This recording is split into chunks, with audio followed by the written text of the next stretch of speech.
Jamhira mon bandiraɓe sehlaɓe heɗotoɓe radio Jowsare en garti hannde oɗo ñalawma hawri ko 4 lewru février hitande ujunnaji ɗiɗi nogas joyyi habruji moɗon e ɗemgal Pulaar noon toɓɓe men ɓurɗe mawnude ko toon to États-Unis puɗɗoɗen kanko Donald Trump président mo États-Unis o wawi hande joddade Benjamin Netanyahu gardiɗo laamu Israël ɗum noon e nder konnguɗi jaltuɗi kanko Donald Trump o wi wonde ko ene wayno ko États-Unis ko kañum hankkadi jogori fawde junngo mum toon to Gaza pour wallude Gaza maati kono ene alay sago Palestinaɓe ni wonnoɓe toon to Gaza jalta toon walla yaltunoɓe toon mbasa artude habaruji meɗen ma jeeya toon kadi toon to Washington ene wayno toon FBI agent ji muɗum puɗɗima portude plainte toon kanko Donald Trump ɗum noon ko caggal nde liste ken wona ujunnaji 5 neɗɗo yaltina wonde ko ɓeɗo ko yimɓe liggotonoɓe kanko enquête ko fate e janggo bonnango toon ñande 6 lewru janvier hitande ujunnaji nogas goho habaruji men international ma jeeya toon to Afrique du Sud kamɓe kadi en jogino lurodiral hakkude mabɓe Donald Trump ɗum noon Donald Trump ko takkunoɓe kamɓe Afrique du Sud wonde hollude hutorade leññamagal surtout tampinde tubakoɓe wonɓe toon eko fate leydi ɗum noon ma ƴeew kadi hono kanko gardiɗo leydi Afrique du Sud holko haalde Elon Musk ma jeeya toon kadi toon to Sénégal hono kanko Amadou Ba gonnoɗo premier ministre e laamu Macky Sall kañum hoore mo ko candidat présidentiel mo gagnaki woteji ɓennuɗi o woni koye fewntaɗo oɗo saaha joni tawde laaɓi to makko wonde ko hawnaki nguɗo laamu woni koye ƴeewde kañum hoore mum ittude ko wiyete en immunité makko habaruji men international ma en jeeya kon toon kadi to Mauritanie ɗum noon toon to kayɗo no kanko Ousmane Hammadi Diop gandiraɗo nangue Dimbe oɗo saaha joni jeeyaɗo sellani ene wayno ko sehila makko bandira makko kadi ne ƴeewa ko fati e laamu yentu hen beele kanko hoore makko nayi e caggal leydi pour safroyade ɗon cakkitoɗen habaruji meɗen e oɗo ñalawma hannde talata 4 lewru février hitande ujunnaji ɗiɗi nogas joyyi ma en garta datuji joni joni so Allah jaaɓi bandiraɓe sehlaɓe heɗotoɓe radio Jowsare jaam hiire moon ha habaruji moon e ɗemgal Pulaar dabol guiɗorɗen ko heɗade hono kanko Farid Zakaria ɗum noon ko journaliste gonɗo e CNN kadi ko origine indienne ko neɗɗo kadi kaalowo haalduji mawɗi surtout ene ko fati politique ene wayno o sifademo laamu Donald Trump e ɗeɗo jonti ɗiɗi ɓennuɗi ko laamu ngarngu waylude gueɗe kewɗe kono e wayno kadi Donald Trump no hutorto ni waylude ɗeɗo gueɗe surtout henno ko hutorade constitution ko yamiri ɗum e kadi ne ganduɗa peeje ɗe ganduɗa taw ene wawi tarade pour congrès ko no haɗirta ɗum o ƴefti hen yeeru no Donald Trump hutori pour wawde samminde walla mumtude ko wiyete USAID ɗum noon e wayno ko constitution wi wonde ko so tawi omo sammina tawɗo wi o hutorto ko ordre exécutif somo sammina ko wayno goomu mbaɗni hen yahata omo jogui mo lomtinta ɗon taw ko neɗɗo mo ganduɗa congrès ne yamiri ɗum ko ɗum waɗi kanko Donald Trump e peeje makko o wiide wonde ko USAID oɗo saaha joni o itti wonnoɓe toon e kadi ene wayno o mumti doole ɗe joguinoɗe hen caggal nde kanko Donald Trump kanko hoore makko o wi wonde ko Marco Rubio cuɓaɗo toon to congrès yo ardu affaire étrangère e kañum hoɗum yo won directeur USAID temporairement ɗum ɗo fof wi en kanko Farid Zakaria noon ene wayno ko Donald Trump e miijo muɗum e kadi yimɓe liggotoɓe ari d' abord ko laamu muɗum ko yende kala ɓe ganduɗa henna ko ɓeɗo ko mbiyata allié ji mum donc yimɓe nandirɓe muɗum kono noon kadi mumtude ko mbiyata won laamu ngongu ɗon ko laamu ngu ko laamu ngolngu nder ngu hay goto yiyata ko laamu contre mabɓe kamɓe Donald Trump e yimɓe allié ji muɗum donc ɗum waɗi kanko Farid Zakaria ko haali ko jiiɗa ɗum toon to Washington hannde hono kanko Donald Trump o wawi kadi jaɓɓade hono Benjamin Netanyahu ɗum noon ko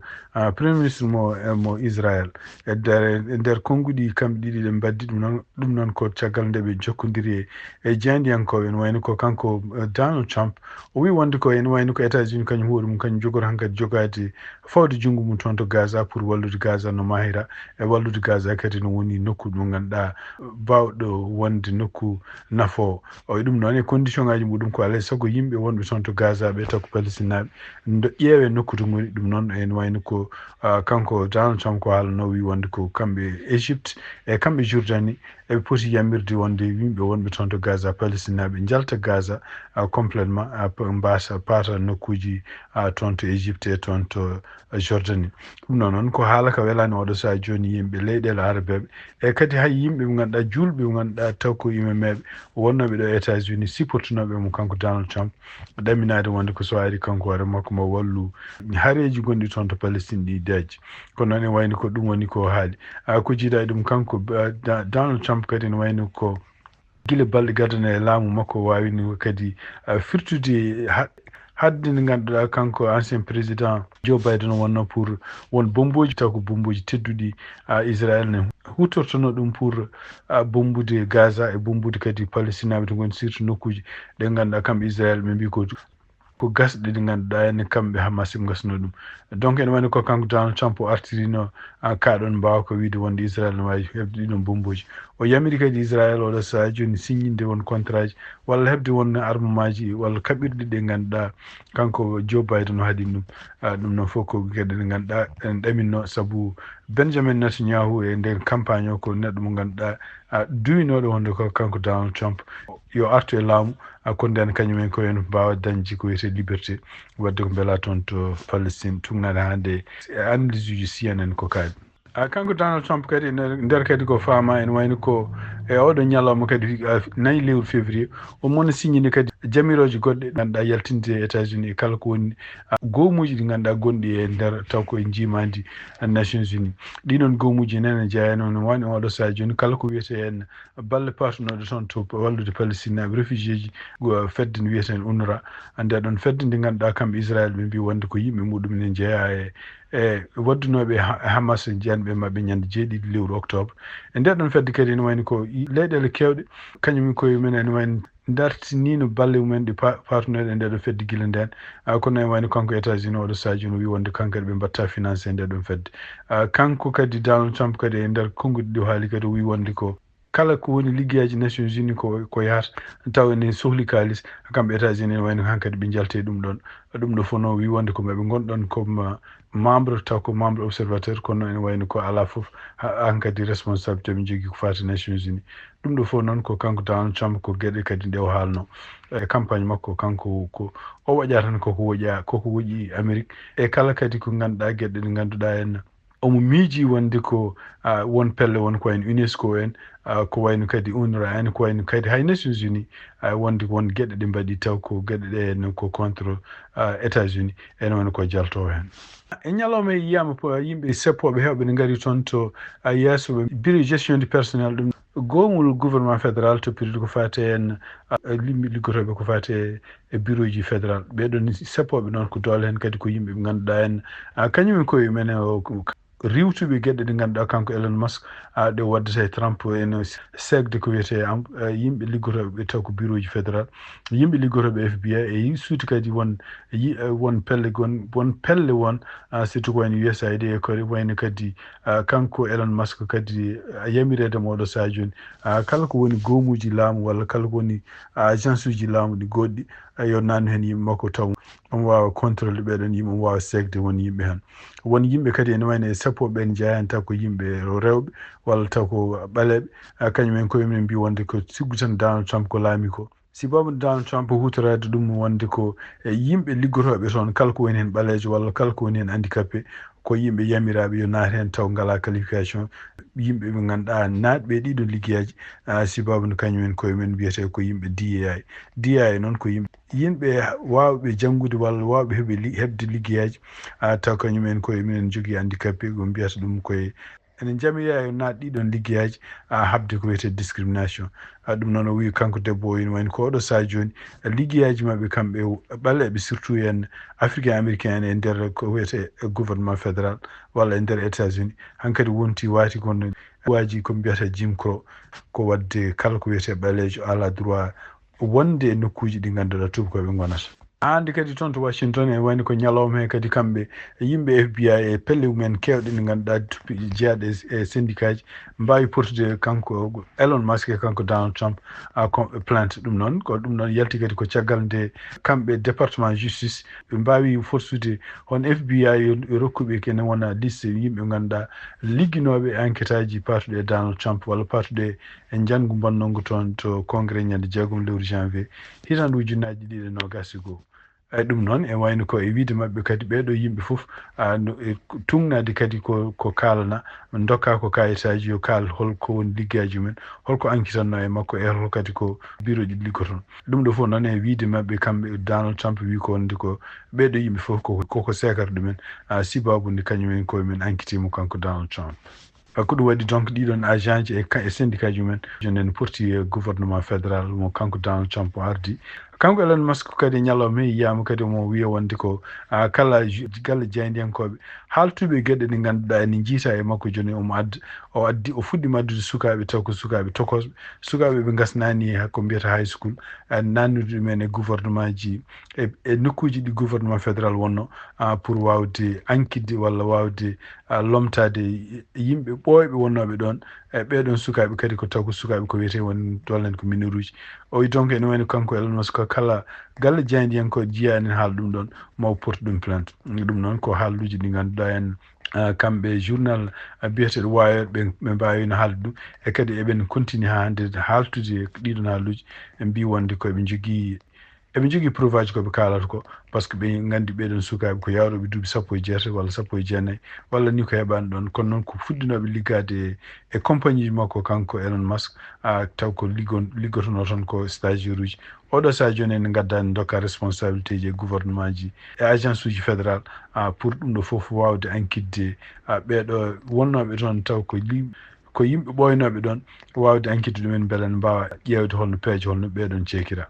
habaruji men international giɗoɗen ko toon to Afrique du Sud no wayno lurodiral waɗino hakkude kanko président mo Afrique du Sud Cyril Ramaphosa e kanko kadi Donald Trump ɗum noon e wayno ko Donald Trump wi wonde ko Afrique du Sud oɗo sahaji nen hutoro leññamagal heftude leyɗele ɗe ngannduɗaa ko kamɓe tubakoɓe jeyno ɗumen ɗum noon koye guila e temps apartheid tuŋnade Donald Trump no haaliri wi sibabude ɗum ɗon sispandi kala balle partunoɗe toon to Afrique du Sud ko fate ene ɓamtare toon to Afrique du Sud en kanko Ramaphosa noon o wi wonde ɗum ɗo fof ko hunde nde ngannduɗaa kanko Donald Trump o famani caggal nde jokkodiri kadi Elon Musk ene wayno ɓe mbawi haaldude o wawi kadi wiide wonde ko woni e duuɗi jeyndiyankoji ko misinformation ngaji o wi wonde ko leydi makko kanko Ramaphosa ko liggoto ko fawade constitution fawade respectude luwaji justice gonɗi toon fondude yimɓe ɓe fof e kadi wallude yimɓe fof keɓa ko goto fof foti heɓde ɗum noon ko caggal nde o wawi haaldude kanko Ramaphosa hanki e Elon Musk ɗum noon Elon Musk kañum hoore mum ene wayno ko yiɗi ko wadde maslaha hakkude kamɓe Afrique du Sud e kamɓe kadi États-Unis eɓe mbawa famodirde e koɓe lurodiri ko toon to Mauritanie e toon to kayɗe tuŋnade kadi ko journal biyeteɗo Le Kalam windi hono kamɓe sehilaɓe walla bandiraɓe Ousmane Hamady Diop gandiraɗo nangue dimbe kañum hoore mum leliɗo oɗo saha joni sellani pour beele laamu ngu e sehilaɓe kadi ne mbawa yentude mabɓe walludemo kanko Ousmane Hamady Diop o nawe soit Nouakchott walla o nawe caggal leydi pour wawde safroyade Ousmane Hamady Diop noon tuŋnade hande Le Kalam ko wi ko neɗɗo mo ganduɗa enne kañum ko jimannoɗo mawɗo ko gandaɗo kadi e gurdam muɗum foof ko jimri e ko fate pinal e kala ko woni oɗon région donc oɗo saha joni Ousmane Hamady Diop kañum hoore mum ko leliɗo ene wayno ko sehilaɓe makko mbawino ujjide kañot pour ƴewde koɓe kono noon ene wayno koɓe namdi doole no fewi eɓe namdi kadi laamu ngu eɓe namdi kadi yimɓe volontaire uji bawɗi wonde foof nde mbawata yentude hen pour kanko Ousmane Hamady Diop beele omo wawa e wallede kadi taw nawete ko caggal leydi walla même taw ko nder leydi he no safrori tan ɓe dokki jokkodire nde ɓe mbawi jokkodirede ɗum noon ko compte uji gonɗi to banque li ɓe mbi ko 47 61 76 98 Master Rivi ɓe mbi ko 47 61 76 98 ene mbawi kadi mbi kadi ene wawi kadi ko kanko Ousmane Hamady takkiɗo mo ne wawi noddede 48 48 08 20 kala jiɗɗo kadi jokkodirde mabɓe pour wawde yentude e wallude pour kanko Ousmane Hamady Diop no safrori donc ne wawi jokkodirde e goto e takkiɓe mo taw ko oɗo numéro 48 48 08 20 e nder rapport jaltuɗo ɗum noon tunnade koroje France International ha ɗum noon rapport o yaltini ɗum ko yimɓe taw ko yimɓe enquitannoɓe ko fate gueɗe baɗanoje toon hakkude Tunisie e Libye ene wayno ko rapport o yalti ko ñande 29 lewru janvier e nder rapport o ɓe kaali hen ɓe mbi wonde ko kamɓe tunisinaɓe eɓe ballanno jokkodiranno e Libye ɗum noon surtout ko wawde yeyde yimɓe taw ko yimɓe migrant ji ummiɓe e leyɗele ɓaleɓe taw ko wonnoɓe toon Tunisie rewnude ɗumen toon e kasoji mabɓe kamɓe Tunisie rewnude ɗum e kasoji mabɓe kamɓe Tunisie e ɗum addudeɓe ha e toon to frontiére hakkude Tunisie e Libye e yeydeɓe libinaɓe e nder ko haala ene wayno ko ɓeɗo yeeyeteɓe foof ko tuggi cogguɓe pawaɗ ɗum ko tuggi hakkude 107 dinar par hoore kene wona 30 seede yalti hen ko yimɓe soit ko jeenoɓe e ɗeɗon gueɗe kañumen ɓocciti walla ko gueɗe walla kadi kañum hoorem ko yiiɓe à distance ɓaleɓe ne jeeye e toon to Libye tunisinaɓe jeeyata ɗumen hade nguɗon jeygu gasde ni wone mabɓe ne torturé wone mabɓe kadi ne mbaɗe en lebte bonɗe hakkude kamɓe libinaɓe frontiére uji mabɓe kamɓe Libye e Tunisie ɗum noon ko ɓuuri hewde ɓeɗo yen addete rewnotoɓe ɗon ko yimɓe ummiɓe leyɗele Afrique subsaharienne ɗum noon ko Afrique leyɗele ɓaleɓe toon to Sénégal dossier kadi no wayno udditama joni oɗo saaha joni taw ko dossier baɗɗo ko wiyete information judiciaire ɗum noon e oɗon dossier kadi mi mbi ko wonde ko won yimɓe takkaɓe en ko yimɓe waɗɓe bone e ko waɗɓe corruption e kadi waɗɓe ko wiyete blanchissement kaalisaji walla hutorade kaalisaji taw ko kaalisaji ɗi laaɓani jogaade ɗiɗon kaalisaji taw kaalisaji ɗiɗo laaɓi ɗo ummiɗo laaɓani ɗum noon ne wayno oɗo saaha joni ko état mo Sénégal kañum déposé oɗo dossier kadi uddide ɗum sugnade noɓe kaalide ni ɓe mbi wonde ko oɗo dossier ko gudditaɗo guila hitande ujunnaji 2.1 kono e nder hitande ujunnaji 2.3 hono chambre de commerce international kañum hoore mum wawi heftinde wonde ko compagnie mo ganduɗa kanko ardino ɗum ArcelorMittal ko kañum tooñi ko fate contrat ji ɗi ganduɗa en pour liggade toon liggade toon e minerai gonɗo toon to Fallemi ɗum noon e wayno ko caggal mum ɓe mbawino wiide wonde ko no kaldigal yo waɗa hakkude yimɓe ɓe ganduɗa toɓɓaɓe taw ko oɗo compagnie jeeya e leydi Sénégal ɗum noon ɗiɗon haaluji ɓe jamiɗino kadi wiide wonde ko leydi Sénégal ene jogui droit ko namdi oɗon saaha joni ɗum noon ko kalis ponnoɗo kene wiye ujunnaji 3 milliards francs CFA kono e nder hitande ujunnaji 2.14 hono nanodiral gongal waɗino taw nanodiral ngal ko hakkude makko kanko ArcelorMittal e laamu Sénégal taw ko ngal ɗo nanodiral woni dartini wonde ñawoji gonnoɗe oɗon saaha joni e oɗon saaha to tribunal wi kadi e ngal ɗo nanodiral ene wayno ko avocat ji goɗɗi ɗi ganduɗa en taw wona avocat ji kaldatono e oɗon dossier ko kañumen gartuno en pour mbawde hebde ko wiyete versement ken wona 150 millions ko haaldano adon ko ujunnaji 3 milliards kono e ngol ɗo ne wayno ɓe nandiri kono wona 150 milliards wonani hay feccere ko haaldano ko ɓe mbi kadi en wonde avocat ji gartuɗe e ngal ɗo nanodiral pour jabde kene wona 150 milliards ɗum noon kadi ko ene wayni ko avocat ji goɗɗi ɗi jiida e avocat ji kaldatono ɗe adana ɗi oɗon kalis kadi ene wayno ko déposama e compte uji ko mbiyata carpa taw oɗon ɗiɗon compte uji kadi ene wayno ko avocat goɗɗo biyeteɗo maître François Meilleur joguino ɗum donc ene wayno oɗo saaha joni kono gouvernement mo Sénégal o tumi wonde ko ɗiɗon kaalisaji meeɗani déposé de toon to trésor public mo Sénégal ko ɗum waɗi oɗo saaha joni ɓe guddiri dossier o hande toon to Sénégal e tugnade kadi ko Sénégal haali hono kanko Amadou Ba ancien premier ministre mo e laamu Macky Sall kañum hoore mum kadi ko candidat élection ngaji ɓennuɗi tugnade kadi e koɓe kaali mbi wonde ko sibabu no tuumi wonde ko kanko hoore makko laamu kesso Sénégal ngu woni koye uddidde procédure pour ittude éminicien makko ko ɗum waɗi oto saaha joni pour fewnitanade ɗum pour kañ ko hoore makko rentade ɗum hande talata batu waɗi toon to nokku parti makko politique kanko Amadou Ba ɗum noon ko wawde ƴewde hol situation national leydi ndi e wawde kadi organise kañum hoore mum wadde ko wiyete contre attaque e tugnade ka hande ko article haali hono parti mo kanko Amadou Ba wi wonde ko oɗo demande walla ndeɗo yidde nde kamɓe gouvernement mo ardi ɗum kanko Ousmane Sonko ɗum ɗo fof e wiide maɓɓe ko wasde ɓe weltade won hon jilluji ɗi walla ɗanle kanko Amadou Ba jogui oɗo sa joni e nder leydi Sénégal ɗum ɗo fof e wiide maɓɓe ɗum ɗo fof kadi ko ene wayi ko Amadou Ba kañum hoɗum woni koye campagne pour ko fate wotoye gareji. Bandiraɓe sehilaɓe heɗotoɓe radio Diol Sar habaruji men e ɗemgal Pulaar gassi ha laaɓi e ɗum noon ko e oɗo ñalawma talata 4 lewru février hitande 2025 yen mbaalo jaam ha janggo kadi so Allah jaaɓi on jarama.